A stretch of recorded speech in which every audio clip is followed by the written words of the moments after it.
Шановні освітяни, укотре ви маєте можливість обирати, за якими підручниками навчатимуться ваші учні. Конкурс підручників уже розпочато, і невдовзі ви обиратимете навчально-методичне забезпечення для своєї школи. Видавнича група «Основа» цього року працює над 4 підручниками, зокрема з англійської мови. Пропонуємо вам дізнатися більше про цей підручник та оцінити його. Результати експертного оцінювання чекаємо вже на початку березня.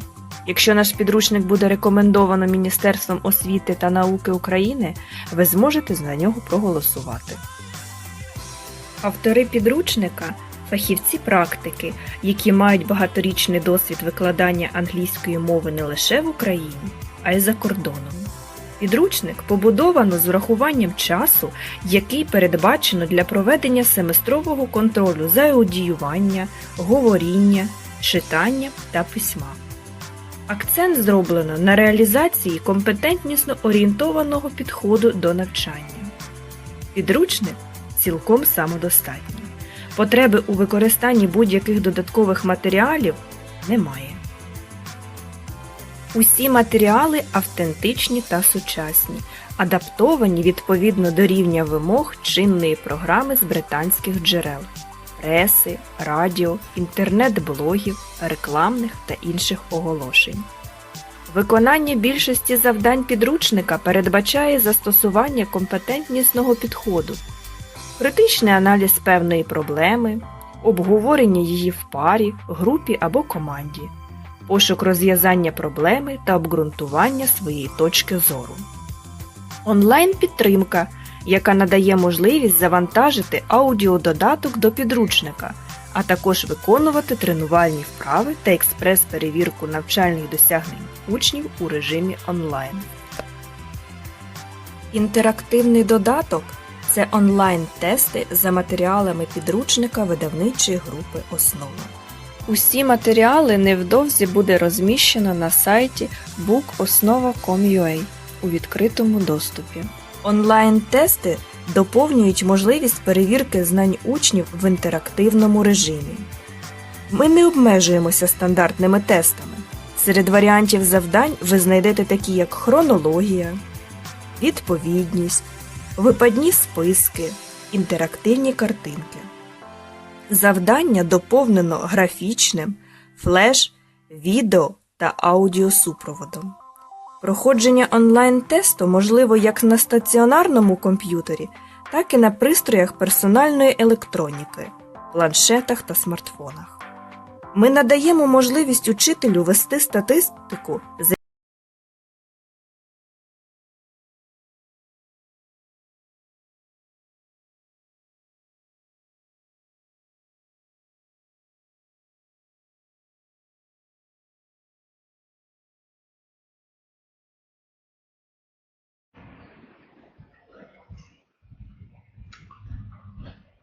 Well, good morning, dear colleagues. I'm glad to greet you, to welcome you today on this bright, sunny spring day, and I wish you all the best. First of all, I would like you to tell if you can see and hear me okay. So please write it down in the chat room, put pluses or yes or whatsoever, so that we can know that you can hear and see us well. Okay. Well, thank you. Thank you. That's great. If you have any problems hearing or seeing us, please let us know and we'll do something with it. And so today we're going to talk about the thing that is very critical and the most important thing that is being discussed in the educational system of not only Ukraine, but also the whole world. And it is competence-based approach in teaching. Today we're going to talk about language teaching because we all are teachers of the language. And first, we have to define the difference between competence or competency because we're going to talk about competence. So the competence is something that people can do, and it means the acquired knowledge and skills necessary to attain a certain goal. I point out that it's acquired knowledge and skills. Whereas competency is the way this is performed, and it basically refers to behavioral patterns. That means competence and commitment. What is the difference between the traditional approach that's being used in Ukraine, has been used in Ukraine so far, and the competence-based approach? Let's see the difference. The first and the main thing that talking about the difference between the approaches is that the traditional approach gives us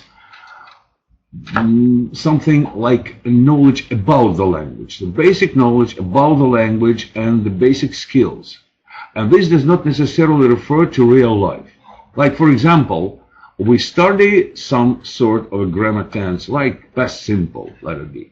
And normally, our students may know how the tense is formed, what necessary auxiliaries should be used, the forms of the verb, but they cannot use it in real life. I do hope that I'm not alone in this experience, and a lot of you, a lot of us, better to say teachers, have experienced the same problem. The students know the rules, the students know how to do something, but they cannot really apply it to their real life.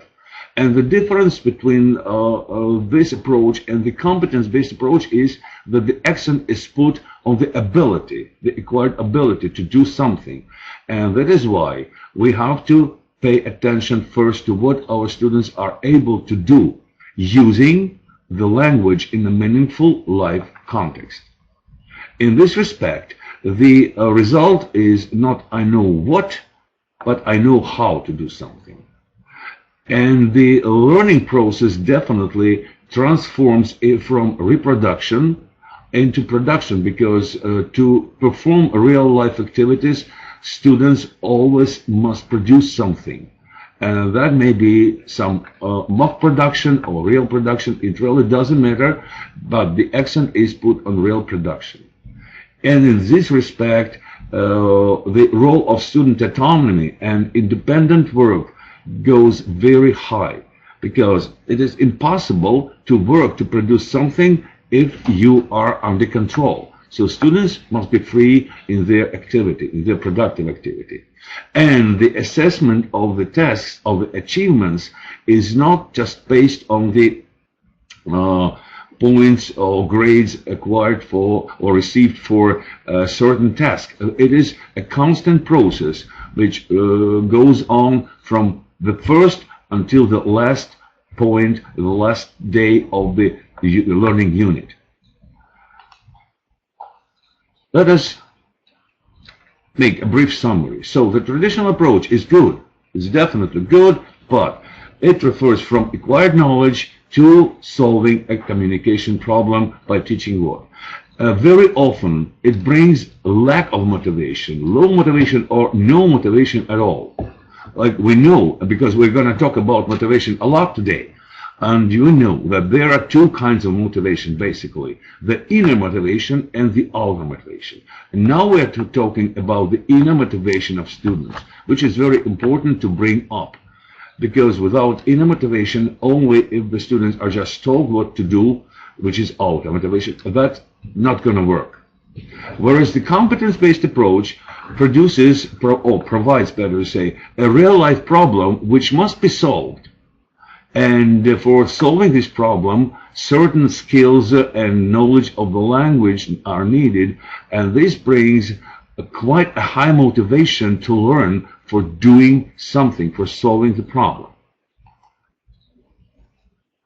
And the accent in the competence-based approach is moved from just basic skills and knowledge of the language into the modes of communication. So there are three basic modes of communication, and our task as teachers, while carrying out the competence-based approach, is to have our students perform in those three modes, which is interpersonal, which means communication in any form, in either spoken or written form, and which means negotiating meaning. and the meaning and the message must be understood. And for this, as you may understand, not necessarily the language must be perfect. The idea is that the key thing for this is that the message is understood. And the means of performing the message, of delivering the message, may be not very good, but the idea is that the message is delivered and understood.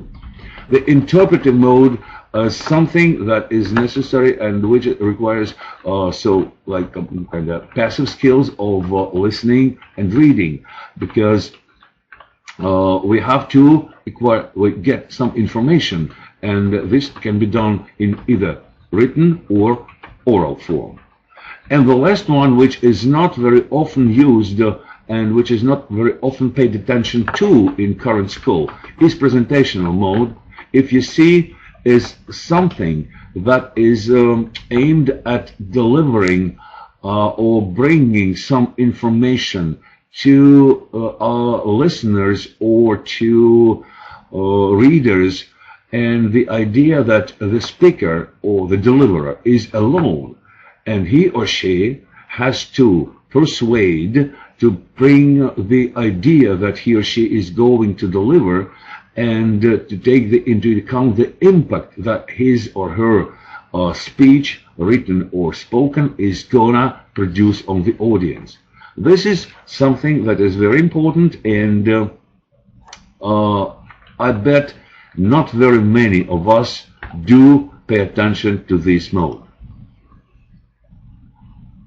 There are some interdisciplinary themes which are very important because they cover a few disciplines, and this is the understanding global issues through the perspectives of the world by speakers of other languages. So it is the way of how we see the global problems, and how people who talk English see the world, the global problems, and comparing the things.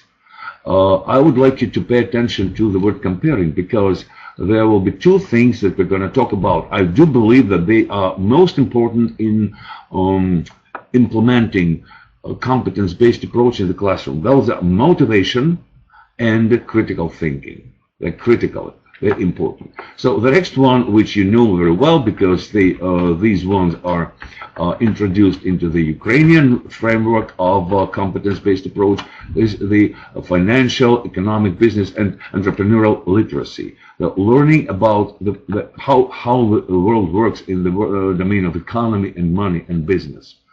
And this is kind of very important, because normally the global world requires communicating between different nations, different cultures, different people, and this requires foreign languages, of course.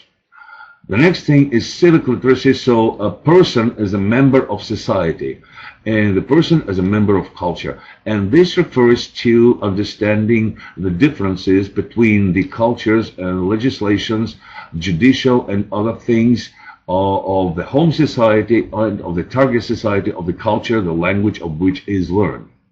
And the last one is health literacy, that is addressing global issues of health and environment and this stuff. Now, let's talk about a little bit of motivation. So, to my mind, the most efficient approach to bring up students' inner motivation is appealing to their personality and experience. We all know that our students are different. They come from different backgrounds. That is why the background is very important. They may come from a poor background or a rich background. They may come from a religious background or a non-religious background. That's important, but that doesn't matter, because we have to pay attention and to address them differently. That means that coming from a different background, they may have different opinions, which not necessarily are the same as ours. And the idea is that we have to respect the opinions of our students, however different they may be, and as well as their values and beliefs, because we all know that since we are all different, our students also are different, and to motivate our students, we have to take all those three things into our command and implement them in the classroom. And this is done through developing critical thinking skills. You remember, I asked you to remember about comparing. So definitely, we can share our opinions, we can share our thoughts, we can discuss something, we can discuss our values, we can discuss our opinions, just because we are able to analyze, compare, contrast in the stuff. And what's most important, justifying or reasoning our point of view. The key competences for language learners, as we see them, well, going to be very brief. So they are, first, the basic competence of value of sense, because it points out what I am in this world, where I am in this world, what my ambitions are, what my goals are, and how I'm going to achieve my goals. The second one is general culture, because talking about different languages, a language represents a different culture. So communicating different languages or interacting in different languages means basically that there is a culture interaction. And in this respect, we must understand the values, the peculiarities of our own home culture, and the peculiarities and values of the culture of the country we are talking about, the language of which we are learning. And that means that we have to understand and be able to understand the values, first of all, the values, the personal values, the community values, and as a result, finally, the humanity values as a whole. It refers to family, community, and social events and traditions, because they are indispensable from culture, as well as science and religion, because they are still paying very great importance in our life. And you know that nowadays a lot of people turn to religion. That is why that is a very great aspect. And I'm not going to talk anything about science, because it is just clear and obvious.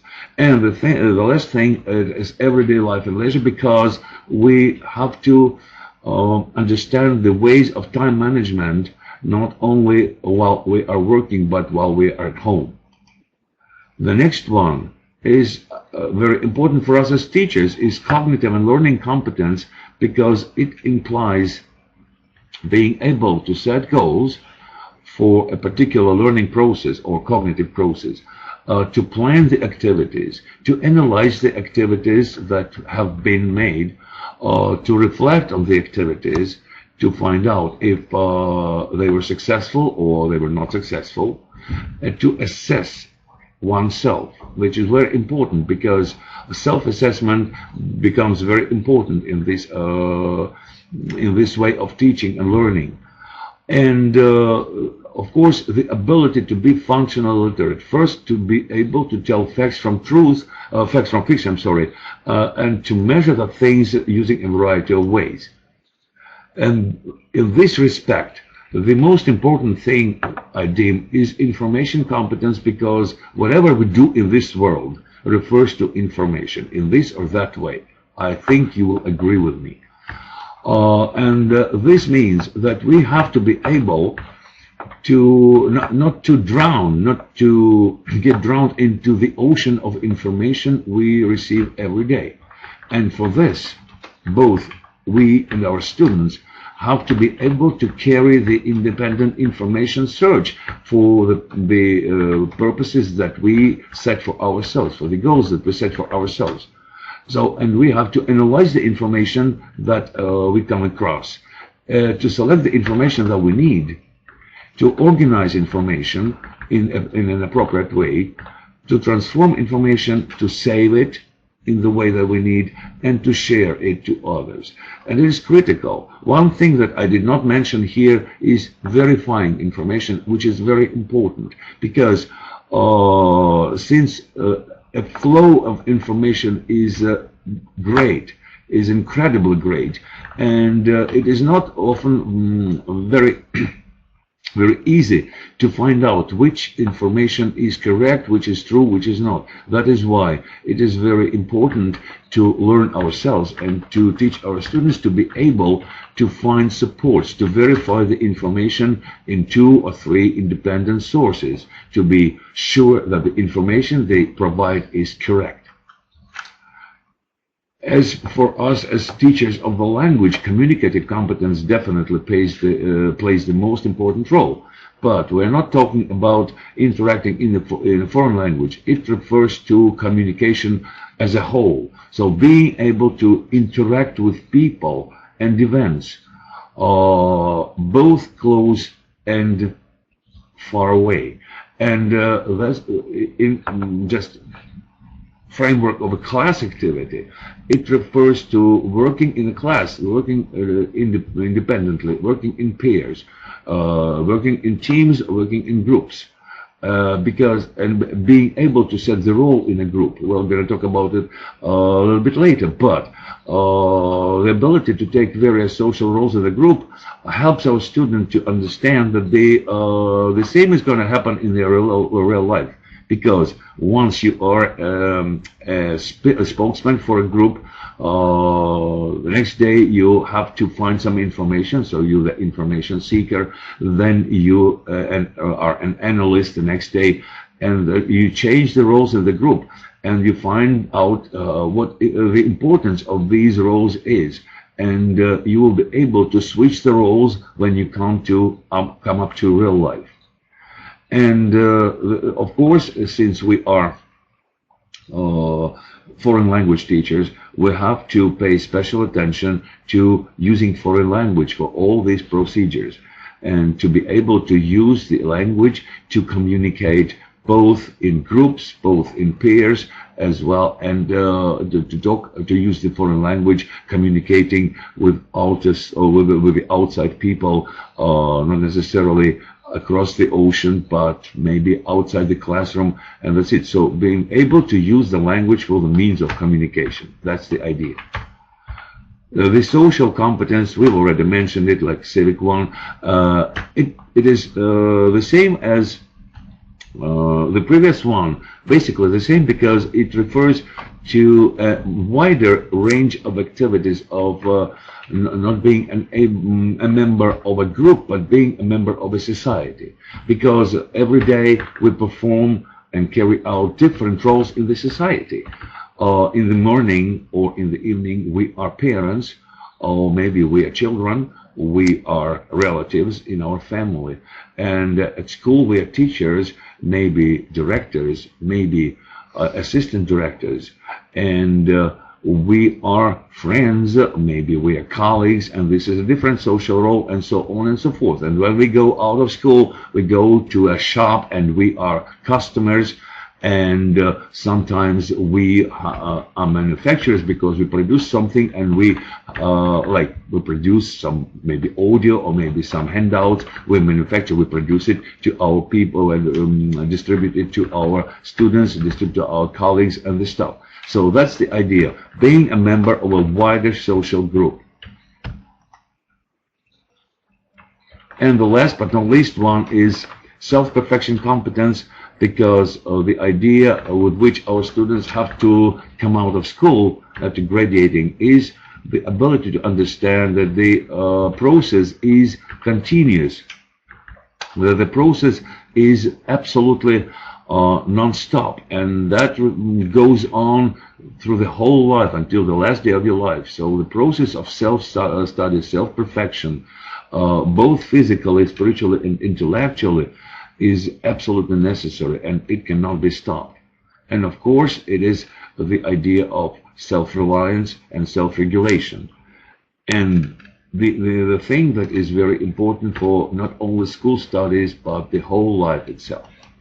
That's it, very briefly. And how can we provide competence-based learning in a real classroom? So we are in a classroom. In this respect, we're gonna start with a little blitz and the contest. You will be given a question, you'll be asked a question, and your task is to answer it. The first one who answers the question correctly is gonna receive a prize. Okay? So please have a look. And Be very quick to answer. So the question is as follows. Which of the teaching aims is the most important one in a competence-based classroom? Please choose one of the four and write your answers. The first one to answer correctly is the winner. Okay, so Elena Mikhalishina, so you are absolutely correct. The most important role, the most important teaching aim is practical one, because please have a look, and we congratulate you, so you get a copy of the English textbook. Please leave your electronic address so that our managers could contact you and arrange the things. So thanks. Yeah, that's definitely practical. Thank you. Well, let's have a look at the scheme. So the most important thing is practical, because you remember the idea of the competence-based approach is the ability to do something, the practical ability. And when planning the lesson, and this is something very important, because we have to change our minds actually, and we have to, when planning a lesson, we have to place the practical aim in the first place, because we have to think what practical real-life activities our students will be able to perform by the end of the lesson. For example, will they be able to write a letter? Will they be able to make a phone call? Will they be able to order food in a restaurant, and something like that? Yeah. And for this, we have to think what language knowledge and skills will they need for that, for performing those activities. And we have to adjust our language and skills for performing a specific activity. Like for making a phone call, definitely we have to develop the skills of listening and speaking first, because it is oral communication. But we have to be able to find things in the phone directory, so that's reading, so that's information search, for example, and reading skills, so we have to understand what we read. Yeah, the developing is what competencies and skills must be developed for performing those practical real-life activities. And the upbringing, what personal competencies and traits must be developed for that. So everything boils down to practical activities. And this is something that we have to think about, that we have to believe, that we have to introduce in the classroom. And this is something that we have to change in our minds. Okay, thank you. Now let's talk about a few recommendations, and these recommendations will be mostly based on our textbook, which was advertised before the webinar. This is something that we use it because we know it well, and we have to we can take the material because it's our material, and we can explain what's going on. But first, we have to consider the cognitive processes for learning, because you remember the Bloom's taxonomy. Here you can see it. You practically all of you know it, I am sure. And this is very important because you see there are 6 basic cognitive activities, and they must go one after another. So we cannot think about applying and give tasks about applying the knowledge before we remember or understand the knowledge. This is the idea.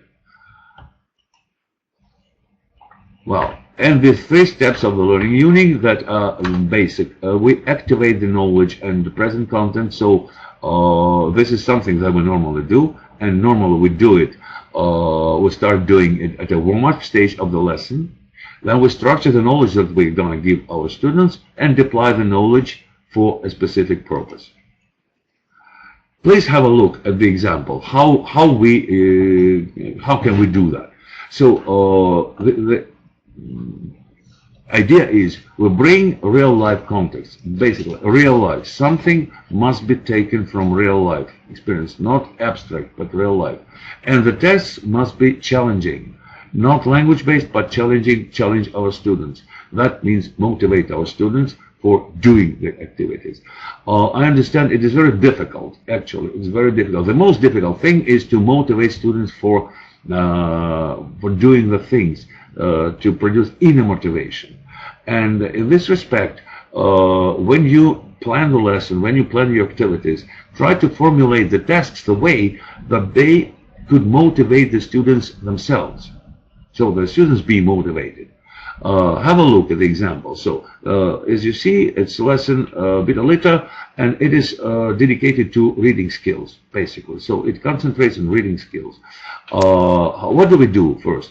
By the title itself, all the titles are rhymed in the textbook, and this is subconsciously giving us the idea of the meaningful context, so the environmental protection, and we do not say anything about that, but we produce the meaningful context by just giving an appropriate title and an appropriate picture illustrating the title. Yeah. The next thing is warming up. Warming up must be done, and this is my definite belief that it must be done in a meaningful context. So not just for the sake of warming up.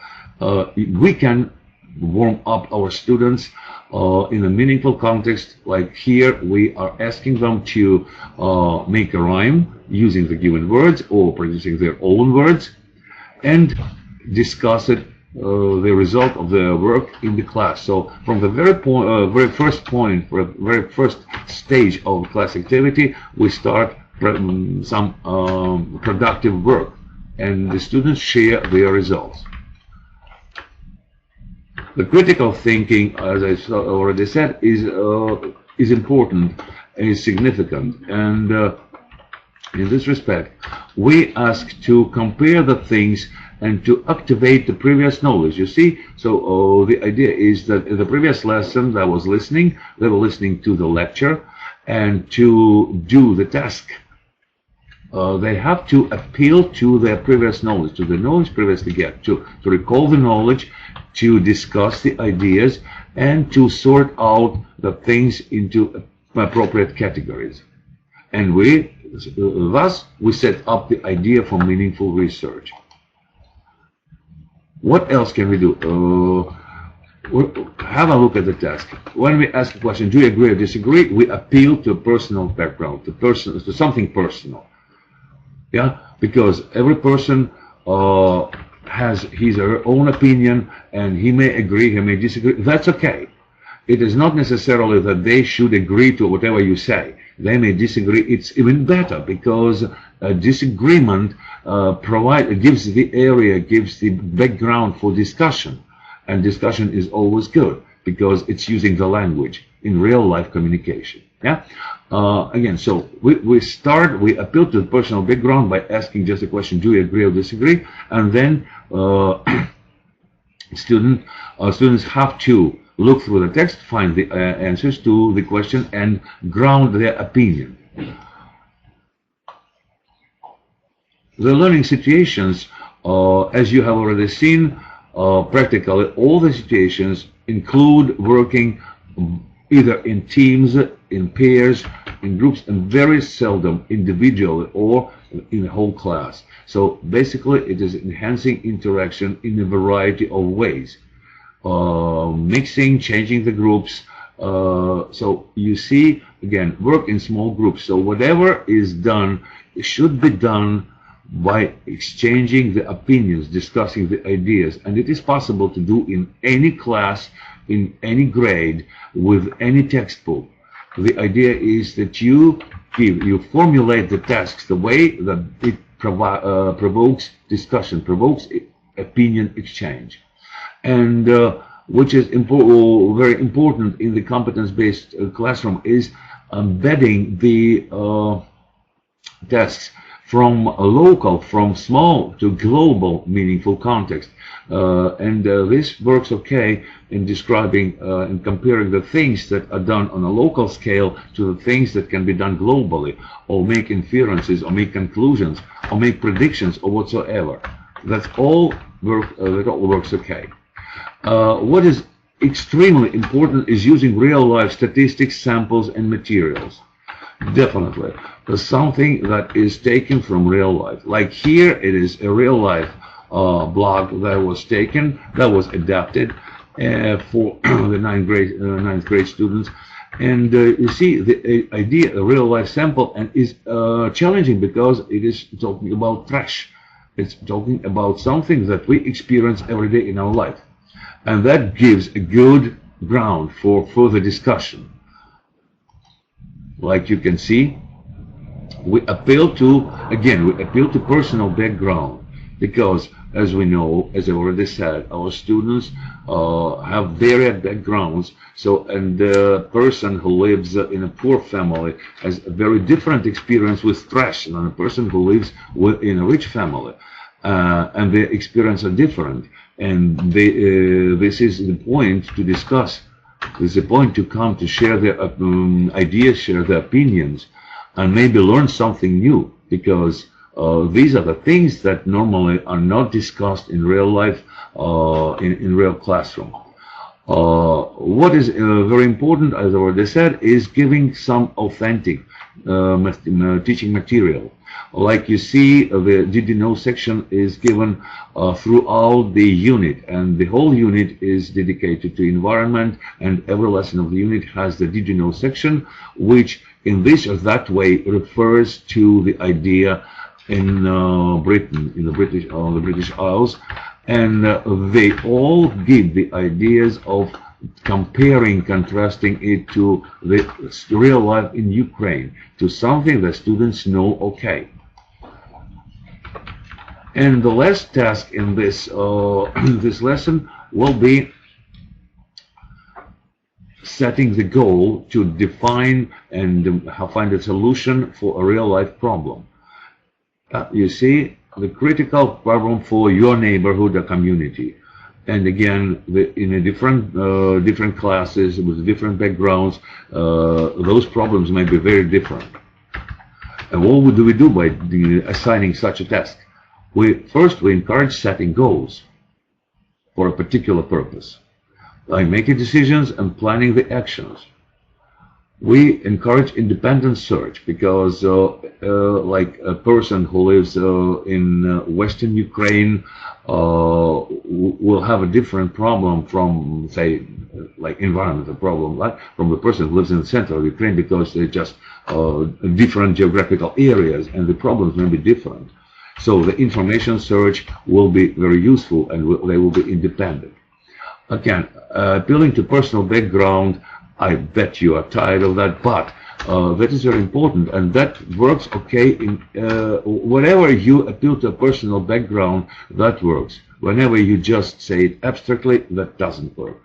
And the cross-cultural approach is very important, but it should be applied in the latest stages of learning the material, because first students have to acquire some sort of information that to be compared with.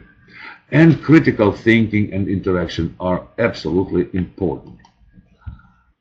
What's more, the autonomous learning, which goes not only inside the classroom but outside the classroom, should be encouraged by all means, and you may offer some learning strategies in hopes that your students will use some of those. I'm not gonna say I don't think that they will use all of them, but if they use at least one or two of them, that will be okay.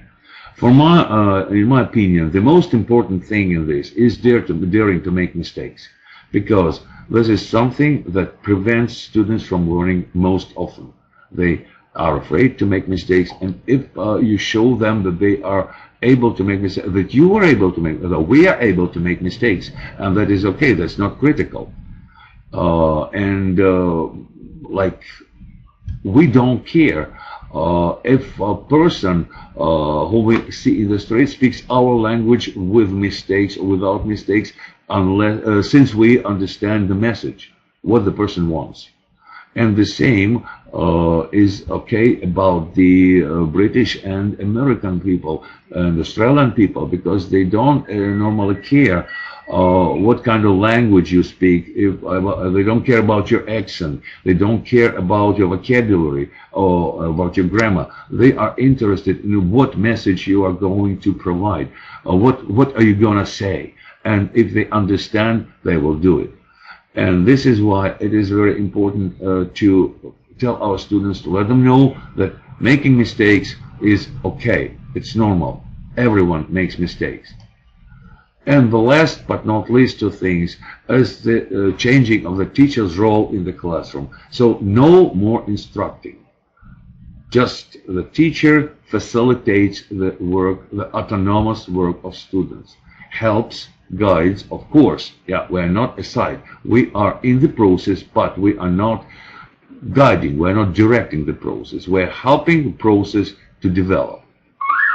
And the assessment, which is very important, is not all but for learning.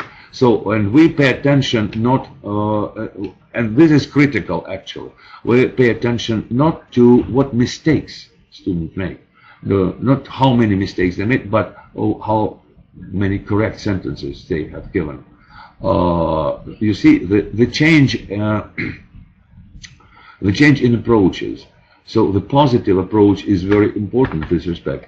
And using the mistakes and the work with mistakes for students to understand how they can perform better. And this is very important. Well, so our time is up, I see. So thank you very much for your participation. You can download presentation. I see there was a question about that. You can download the presentation later if you wish. We're gonna have a few more webinars, and two more webinars. So if you're interested, please join. Please tell your colleagues. Let them register for the webinar and take part in it and ask questions, which is very important. Thank you for your attention. Here you see the numbers and the resources where you can ask questions and find more information. And one more time, thank you very much and have a good day.